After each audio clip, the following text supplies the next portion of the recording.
Hi all, it's Dr. Lennon and welcome to the Module 7 lecture. We'll be looking at exponential functions and logarithmic functions, so let's just jump right in. Exponential functions we've actually had some exposure to. That just means the variable is actually sitting in the exponent. So on this first one here, it's nothing too magical. We have a function and it models the population of India. They want us to find the population in the year 2028. Notice X means years after 1974, so if we just do 2028 minus 1974, it'll tell me how many years after 1974 2028 is, and it turns out that's going to be 26 and 28, which is going to make 54. So we just plug 54 into the function to figure out India's population in that year.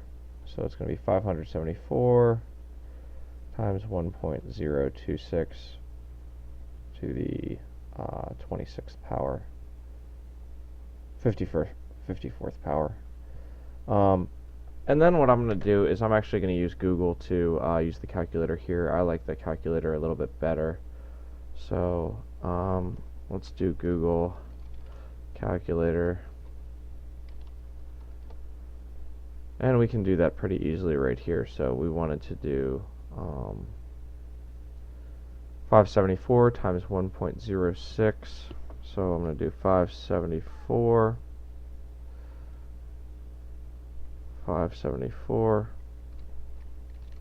times 1.026 to the 54th power, and I'll get my answer.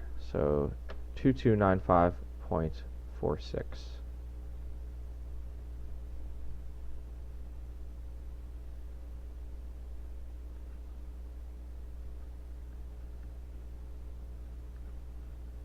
And notice that stands for millions, so that's millions of people. It says round to the nearest million, so technically that would be this 5th place. So it would be 2,295,000,000 if you were to do that. This next one is actually just graph an exponential function, which is not too hard. That's all we really need to do is do x and 4 to the x and plug in a nice symmetric area about 0. So let's just plug in -2, -1, 0, 1, and 2. And remember, when you're plugging in negative exponents, 4 to the -2nd will just be, for instance, 1 over 4 to the 2nd, which is 1 over 16. So we'll get 1 over 16, 1 over 4. Anything to the 0 power is 1, 4, and 16. So when we're making this graph, notice as we move to the left, we're going to be getting closer and closer to 0. And as we move to the right,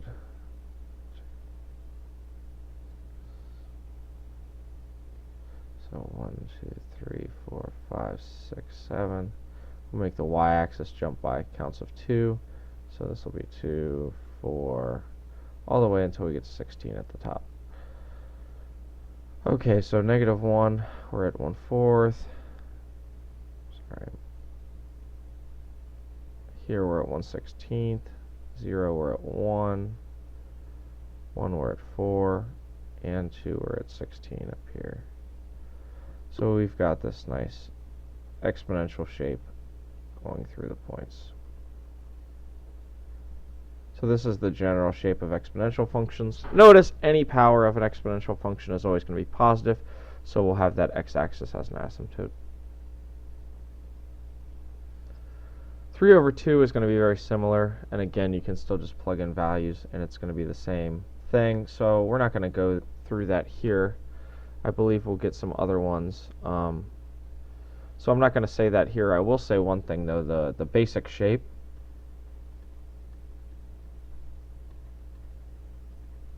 of, say, f of x equals a to the x power, it will increase as we go to the right when a is a value bigger than 1. Whenever you multiply by something bigger than 1, it's going to grow. So that's why this example is called exponential growth. And when your base is a positive value between 0 and 1, you're actually going to get smaller when you multiply. Notice if you would multiply by 1/2 every time, you just get closer and closer to 0. So if you have a being a number between 0 and 1, we get what is called exponential decay. I guess I was abbreviating it this way. So that's exponential decay. Okay, so 2c and 2d are pretty similar. This is going to be whenever I have something that looks like 2 to the x but just changed a little different, I like to do both and see what actually happens before I graph them. So notice if I did x2 to the x, I'd have -2, -1, 0, 1, and 2. So I'd have 1/4, 1/2, 1, 2, and 4. How about if I did x and 2 to the x plus 1? What is this plus 1 doing? Well, it's going to have the same shape, right? No matter what I plug in, it's still going to be a power of 2. It's just moved somehow. So the way to figure out how much it's moved is to examine what happens at the 0 point. So notice, to figure out when the exponent is going to be 0, the x value has to be -1. So when I plug in -1, I would have 2 to the -1 plus 1, which gives me 2 to the 0, which equals 1. So when I plug in -1, now that's what's equal to 1. So if I would plug in 0, I would get 2. If I would plug in 1, I would get 4. And if I would plug in, say, -2, I would get 1/2. And -3, I would get 1/4. So notice what's going on is if we had a regular picture, that's all it did is it moved the values 1 to the left. So this 2 to the x plus 1 moved 2 to the x 1 unit left.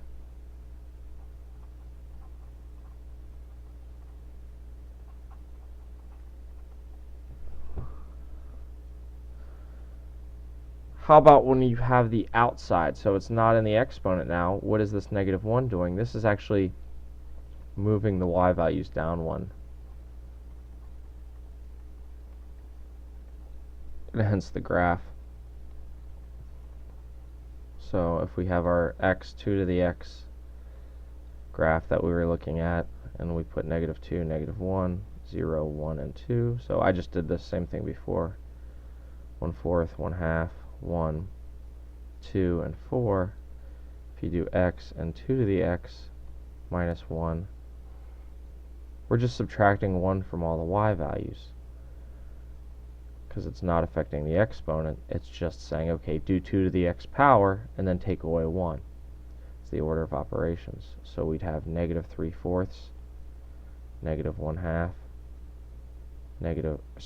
0, 1, and 3. So if our graph was 2 to the x and it looked like this, just a quick sketch, our 2 to the x minus 1 will have the same shape, but it'll just be 1 lower.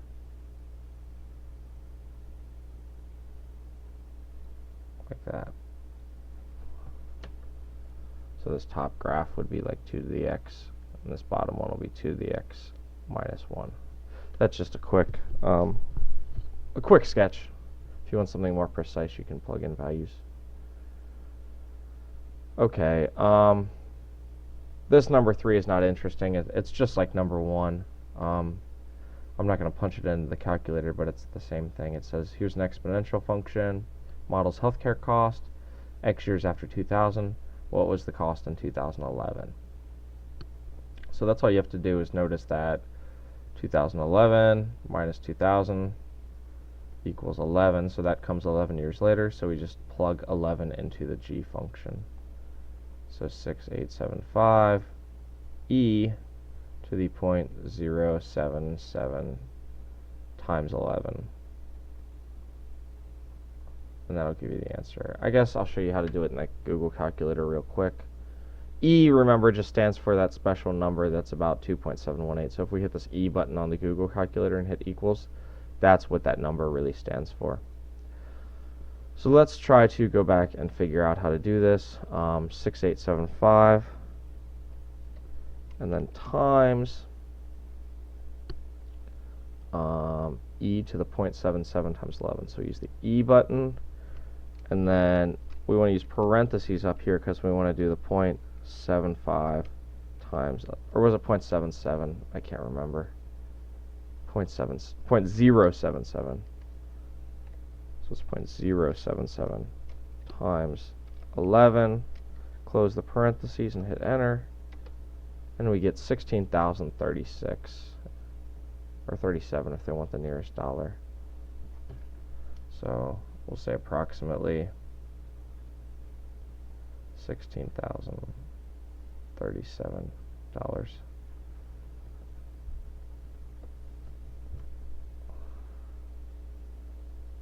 It technically doesn't tell us it's in dollars. I guess I'm just assuming that, but seems like a reasonable assumption. Okay, compound interest formulas, there's two. This one is when you compound n times.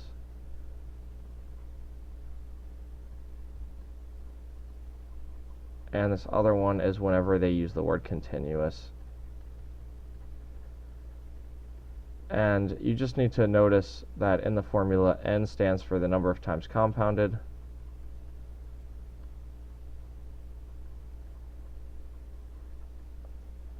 R is the interest rate as a decimal. T is the years. And I guess P is the principal or initial investment. Below, for P, it's the same thing. That's the investment. R is the rate. T is the number of years. And E is just that number that we saw. Okay, so this one says a sum of 10,000 is invested at 5.5%. Find the balance 5 years according to monthly compounding. So we want to find how much is in the account. So we have 10,000 as the investment. The interest rate is, we have to turn it into a decimal, so remember to move the decimal 2 places to the left. Compounding monthly means 12 times per year. And then we do 12 times the number of years, 5. So I normally like to clean things up a little bit before I punch it in. So we have 10,000. We're going to have some number here. 12 times 5 I know is 60. So let's do 1 plus 0.055 over 12, 1.045833. Okay. So if we go back, we know this is about 1.04583 repeating. Now what we can do is we can actually just do the rest of that on the calculator and get the value. So we want to take this, multiply it by, we want to raise this to a certain exponent, 60.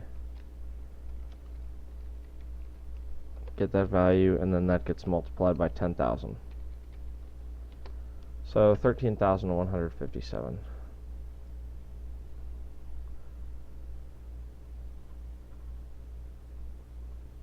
It doesn't say what to round to. Let's do the nearest cent this time.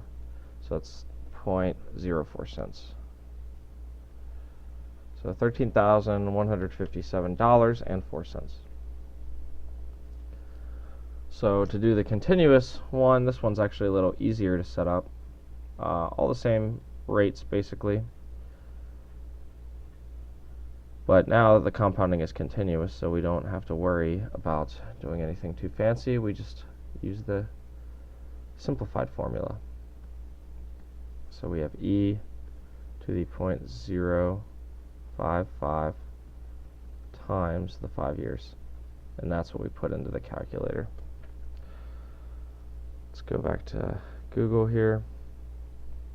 So we have 10,000 times e to the 0.055. Oh, should probably use a parentheses here just to be safe. 0.055 times 5, and we get 13,165 30. So notice it's more profitable always to get continuously compounded interest. Okay, so that's it for exponential functions. Now we're going to get into logarithmic functions, which are the inverse of the exponential functions. So let's look at that. The big thing is, in this section, there's an equivalent form of the logarithm. So if you ever see this log base b of x equal to y, we can turn that into an equivalent exponential equation by writing it as x is equal to b to the y power. So these equations are exactly equivalent. So really that's all we have to do is play like a matching game when we want to switch these. So for instance, here we have log base 6 of 216 equals y. So if we want to write it in the equivalent exponential form, we just write 216, that's like the x, is equal to 6 to the y power. And that will help us evaluate what this logarithm really is. That's how you do it. You just switch to this equation and see. And notice 6 times 6 raised to the third power equals 216. If you would do 6, hit the caret button, and then 3, that is equal to 216. So that is equal to 216. So that tells us that over here, when we have 216 equals 6 to the y, that means that y has to be equal to 3, because 6 to the third equals 216. So I'm just finishing off the evaluation. If it says write an equivalent exponential form on my math lab, you would actually stop right there. Okay, this one we just want to switch back to the other form. So remember, up here we have log base b of x equals y. So now we have 7 to the y equals 200. So that means 200 is like our x, and 7 is like our b. So the equivalent form here would be log base 7 of 200 equals y. Okay, so now it wants us to evaluate some things. And there's a few different ways to do it. Whenever you have, I like to think about it this way. Whenever you have the log base b of x, the way to evaluate it is you want to think about the question, what power of b equals x?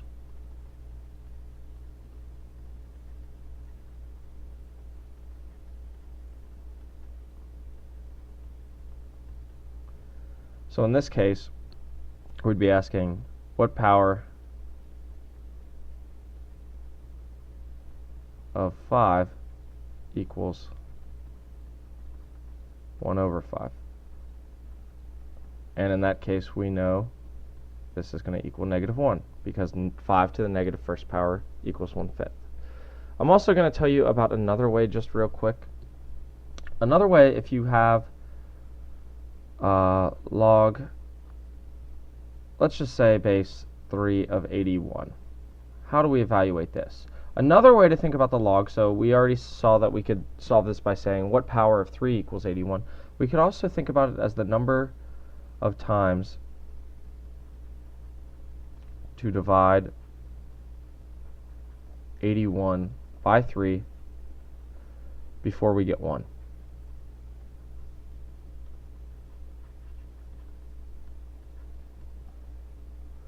So for instance, what does that mean? What am I saying here? Well, let's say step 1, 81 over 3, we're dividing by it once. That equals 27. Step 2, 27 over 3, that equals 9. Step 3, 9 over 3, that equals 3. Step 4, 3 over 3, that equals 1. It took me 1, 2, 3, 4 steps to get back to 1 by dividing by 3. So this equals 4. So that's how that method works. What if we said log base 3 of 1 over 9? Well, you can't divide 1 over 9 by 3 and get back to 1, but you can multiply it. So 1 over 9 times 3 equals 1 over 3rd. 2. 1 over 3 times 3 equals 1. We're back to 1. But we weren't dividing, we were multiplying. So that means we have to actually make this negative 2. And then one last one that could pop up. Say we had log base 3 of 1. How many times do we need to divide? Well, we're already at 1, right? So that just tells me 0 times. So that's another way to evaluate the logs. Okay, let's go back to the learning guide and do some of these. So with that method in mind, some of these get a little bit easier. How many times do you need to divide 16 by 4?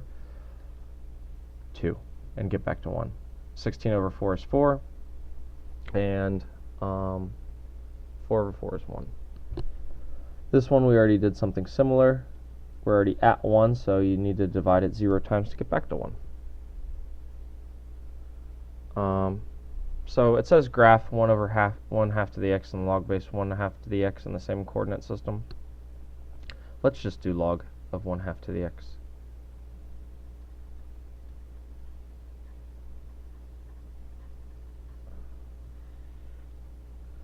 So this one, to graph, you can't just plug in anything you want. You want to be a little bit clever. You want to think about what kinds of things you can plug in. So you want to basically plug in things you can multiply and divide by 1/2. So numbers that are going to make sense are going to be basically powers of 2. 1/4, 1/2, 1, 2, and 4.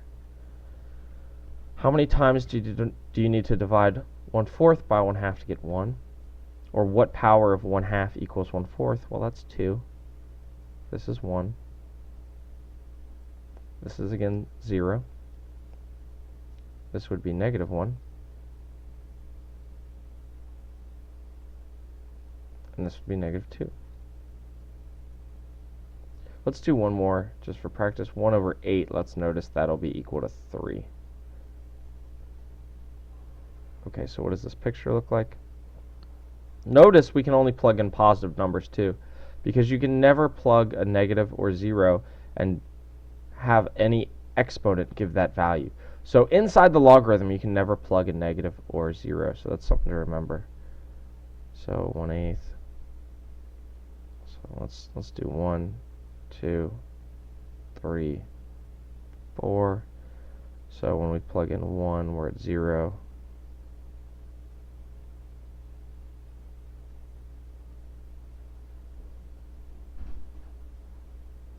And when we plug in 2, we're at -1. Plug in 4, we're at -2. And then these other values at 1/2, we're at 1. 1/4, we're at 2. 1/8, we're at 3. So we get this sort of behavior.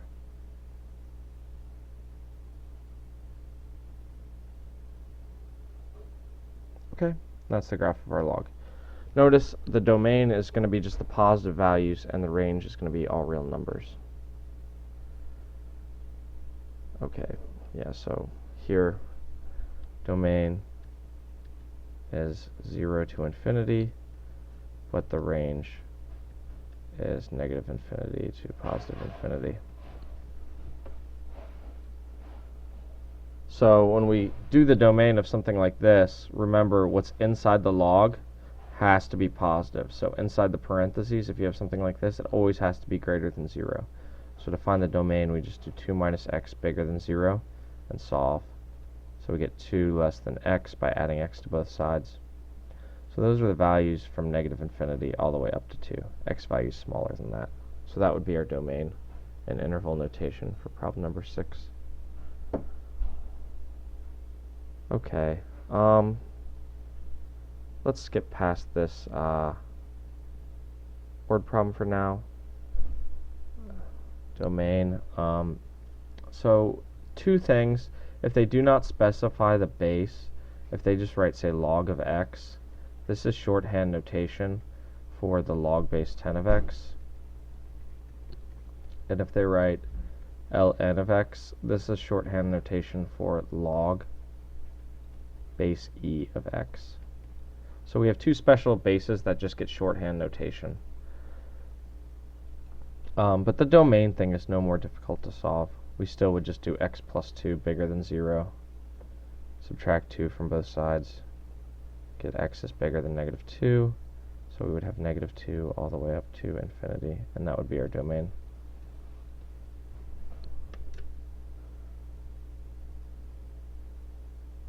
Okay, again, let's skip this. I just kind of want to go through the nuts and the bolts.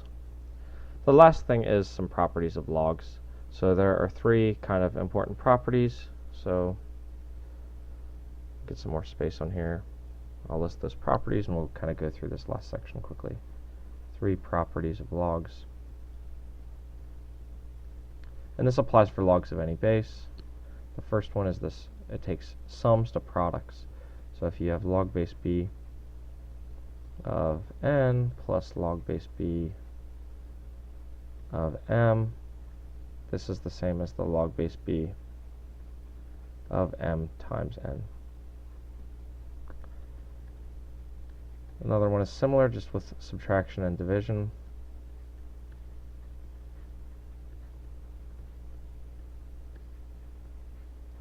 You get log base b of n over m. And the last one, if you have some power, say n to the p power, we can bring that power actually to the outside and turn it into multiplication.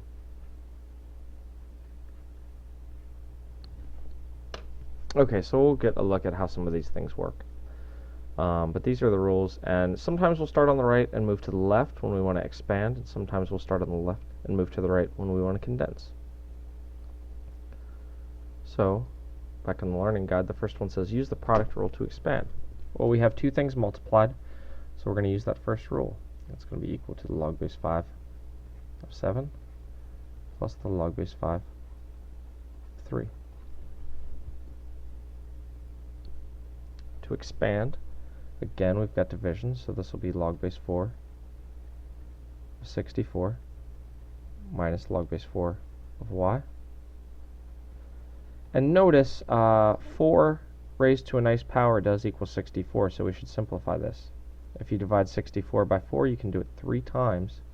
So this should really be simplified into 3 minus the log base 4 of y. Here they want us to expand. We've got a power inside, so we can actually bring that power to the outside and write it as 3 times the log base b of x.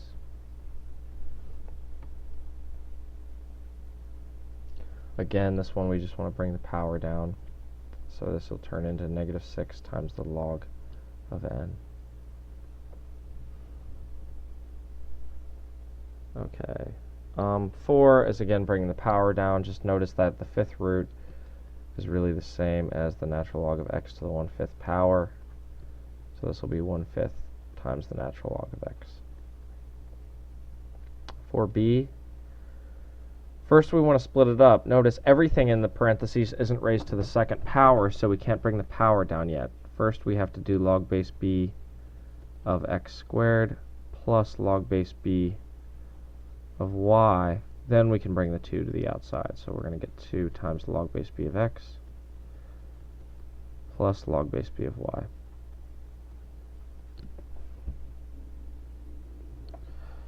Alright.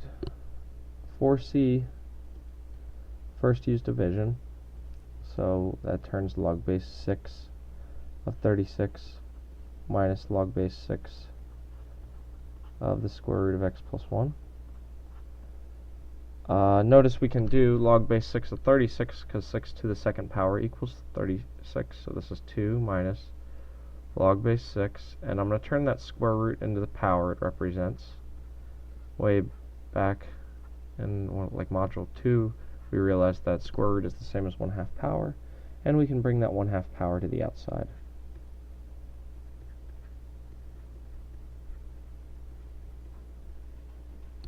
Alright. So let's continue, march forward. Now we have ones where we want to condense, so we want to put these together. So if we have the addition, we can actually multiply them and write this as the log of 5 times 2, which is the log of 10, Remember, if we don't see a base, a little number next to the log, that means the power is 10, or the base is 10. So 10 to the first power equals 10. So this simplifies to 1. This one, to simplify, first we are going to have to move those powers back inside the parentheses. So we have natural log of x plus 6 to the 4th minus the natural log of x to the 3rd. And then the subtraction we can put together as one log and write this as x plus 6 to the 4th over x to the 3rd. And we are done. Again, for 5c, we want to put all the powers back inside. Natural log of x to the 3rd plus natural log of y to the 5th minus natural log of z to the 6th. And then step by step put them together. So we have the natural log of x to the 3rd times y to the 5th minus the natural log of z to the 6th. And then that'll turn into the natural log of x to the 3rd times y to the 5th over z to the 6th. That's that. Okay, so then use common logs to evaluate. There's one nice change of base property. So I didn't say that, but I'll say it quickly in the notes now. If you ever have some funky ones and you want to use just a calculator to get a quick answer for them, one thing we can always do is if you have the log base b of x, this we can write as the log of x divided by the log of b, where this is just the common logarithm, the log base 10. This is what is known as the change of base property. That's why we only need one button for logarithms on our calculator, and we don't need a bunch. So what we do when we come back to the learning guide is on this one, we can write this log base 0.1 of 17 as just the log of 17 over the log of 0.1. And that's something we can do on our calculator. So if we come back over here to Google, we can clear this out and do the log of 17 over the log of 0.1 and get a nice answer. So that's about negative 1.23.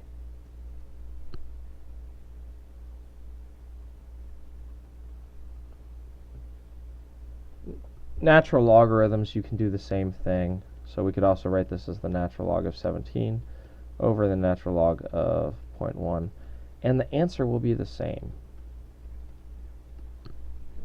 So that's the other button we have on the calculator, and they just want to illustrate that. So let's look at what if we do the natural log of 17 over the natural log of 0.1.